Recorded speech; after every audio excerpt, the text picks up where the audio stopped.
I have another one that we went. Me and Markov, we went every day.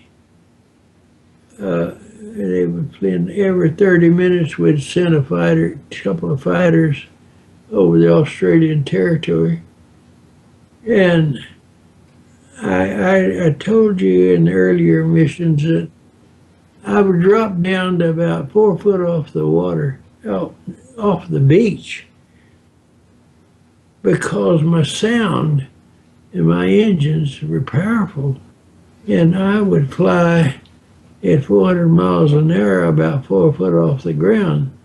My sound would not go too far ahead of me, and I could come around the beach, which was not straight, and be up on the enemy before they even knew I was there.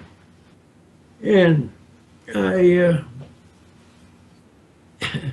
I'm telling this story because I, I was doing it every day, and I caught them lots of times, and they could shoot at me a lot better too when I'm on the ground. They can shoot at me with a pistol or a rifle, but I don't think they want to trade shots with me because I'm going so fast at 400 and 4 foot off the ground. They don't know I'm there till I'm right among them. And they, this day, particular day, when I come around a corner of a beach, and there's a Jap soldier running down the beach. And I can't fire at 4 foot off the sand because at 400 miles an hour, if I dip my nose down to get my sights on him, I'll be into the beach. So I have to peel up and then push my nose down in order to bring all my guns to fire. And when I peeled up to shoot him, he dove over the bank into a river. And of course, he went over the bluff, and I, I thought, well, I have a maneuver that probably most pilots would never do. But if I turn to the right, I cannot, at 400 miles an hour, make a 90-degree turn. So I would peel up to the left, straight up, chop the throttle plumb off. And the plane weighs 1 ton, and so it would come to a halt going straight up, and it would start to fall. I'd peel it over to the left so it would not drop backwards. It would drop to the left, and it would make a 90-degree turn. And then when it leveled off, I hit the throttle, and that would run me right down the line I was on him. And I caught him running down the bank, and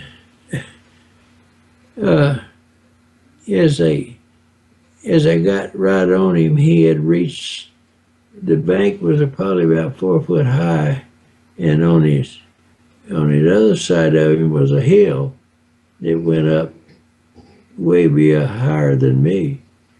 But he was digging into the dirt with his bare hands.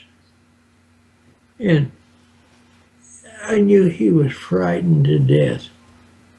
And so I did not fire the first time.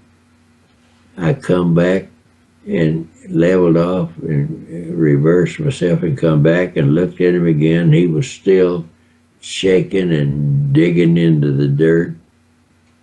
And I'm known as a killer. And I thought, I'm not a killer, you know. That guy's scared to death. And he's a dead duck. But I'm not going to kill him. That's unusual for me because there was a Jap there. And I did not shoot him. I just went by and looked at him. And then of all the gall, I turned around and looked to my right even with me on that hill was a Jap sitting there watching the whole thing. And, I should have shot. I couldn't shoot him because I'm going the other way.